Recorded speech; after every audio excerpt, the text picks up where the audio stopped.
पढ़ाई और करियर में सफलता कौन नहीं चाहता, है ना? पर क्या आपको पता है कि फेंग शुई में इसके लिए एक बहुत ही खास चीज़ है? जी हाँ, आज हम बात करेंगे इसी एजुकेशन टावर के बारे में और समझेंगे कि आखिर ये काम कैसे करता है। क्या एग्जाम्स का समय नजदीक आ रहा है? हाँ, ये वही समय है जब हर किसी पर अच्छे नंबर लाने का, सफल होने का एक प्रेशर सा होता है। और इस प्रेशर को हम सब समझते हैं। तो सवाल ये है कि इस चैलेंज से डील कैसे किया जाए। एग्जाम के स्ट्रेस को कम करने और फोकस बढ़ाने के लिए फेंग शुई के पास एक बड़ा ही इंटरेस्टिंग सोल्यूशन है। और वो सोल्यूशन है एजुकेशन टावर। हाँ, ये एक खास फेंग शुई टूल है जो माना जाता है कि फोकस, मेमोरी और सक्सेस इन सब को बढ़ाने में मदद करता है। लेकिन सबसे बड़ा सवाल तो यही है कि आखिर ये काम करता कैसे है। चलिए पता लगाते हैं। तो इस टावर की जो पावर है वो आती कहाँ से है, मतलब इसका सोर्स क्या है? फेंग शुई के हिसाब से इसकी जो इफेक्टिवनेस है ना, उसके पीछे एक बड़ी खास वजह छुपी है। चलिए इसको थोड़ा और समझते हैं। तो देखिए, इसकी जो पावर है ना, वो दो मेन चीज़ों से आती है। पहली कि ये बना किस चीज़ से है, मतलब इसका मटेरियल क्या है।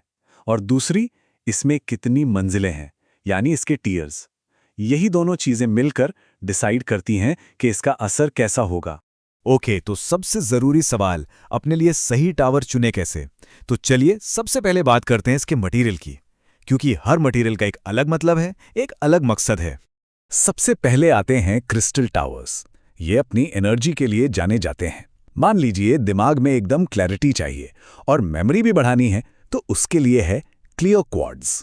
अगर कोई कॉम्पिटिटिव एग्जाम की तैयारी कर रहा है और लक की जरूरत है, तो ग्रीन एवेंचुरेंस सबसे बेस्ट है। और हाँ, एग्जाम का जो डर और स्ट्रेस होता है ना, उसे कम करने के लिए एमेथिस्ट से बेहतर कुछ नहीं।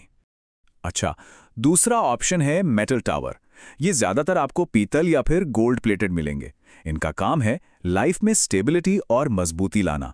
अगर ऐसा लग रहा है कि पढ़ाई या करियर में बार बार कोई रुकावट आ रही है, तो ये टावर कॉन्फिडेंस बढ़ाने में बहुत हेल्प करता है। और ये सिर्फ स्टूडेंट्स के लिए नहीं है, बल्कि जो लोग जॉब कर रहे हैं उनके लिए भी ये बहुत काम का है, क्योंकि ये करियर में ग्रोथ और नए मौके भी अट्रैक्ट करता है। और फिर हमारा तीसरा ऑप्शन आता है लकड़ी का टावर। फेंग शुई में लकड़ी को ग्रोथ और क्रिएटिविटी का सिंबल माना जाता है। तो जाहिर है, अगर कोई आर्ट्स, डिजाइनिंग या राइटिंग जैसे क्रिएटिव फील्ड में हैं, तो उनके लिए ये टावर एकदम परफेक्ट है। ये क्रिएटिव सोच को एक नया बूस्ट देता है। तो मटेरियल तो चुन लिया, पर कहानी यहीं खत्म नहीं होती। अगला बड़ा सवाल है, टावर में मंजिलें कितनी होनी चाहिए? क्योंकि फेंग शुई में हर नंबर का, हर आंकड़े का अपना एक खास मतलब होता है। सबसे पहले बात करते हैं 7 मंजिलों वाले टावर की। ये फोकस, डिसिप्लिन और कह सकते हैं एक तरह की आध्यात्मिक ग्रोथ को दिखाता है। इसीलिए इसे छोटे बच्चों के लिए सबसे अच्छा माना जाता है, ताकि उनकी जो पढ़ाई की नींव है वो एकदम मजबूत बने। इसके बाद आता है 9 मंजिला टावर, और ये सबसे ज्यादा पॉपुलर और शुभ माना जाने वाला ऑप्शन है।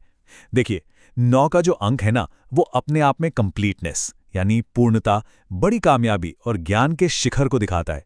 इसीलिए ज्यादातर लोग इसी को लेना पसंद करते हैं। और आखिर में है 13 मंजिला टावर।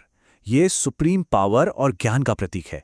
हालांकि ये उतना कॉमन नहीं है, पर ये उन लोगों के लिए है जो ज्ञान के सबसे ऊंचे लेवल तक पहुंचना चाहते हैं। तो अब सही टावर चुन तो लिया है, पर एक मिनट, इसे बस उठाकर स्टडी टेबल पर रख देना ही काफी नहीं है। इसे सही जगह पर रखने का भी एक प्रॉपर तरीका है। और यही है हमारी आज की आखिरी और सबसे जरूरी टिप। तो अपने टावर को स्टडी टेबल पर रखने से पहले बस 2 छोटी छोटी बातें ध्यान में रखनी हैं। पहली, इसे अच्छे से साफ कर लें। और दूसरी, जब इसे रखें तो मन में एक पॉजिटिव सोच, एक अच्छी भावना रखें, एक इंटेंशन कि ये पढ़ाई में मदद करेगा। तो अब जब सारी जानकारी मिल चुकी है, तो सवाल फिर वही है, अपनी ज़रूरतों और अपने गोल्स के हिसाब से अपनी स्टडी टेबल के लिए कौन सा टावर सबसे सही रहेगा? सोचिएगा ज़रूर।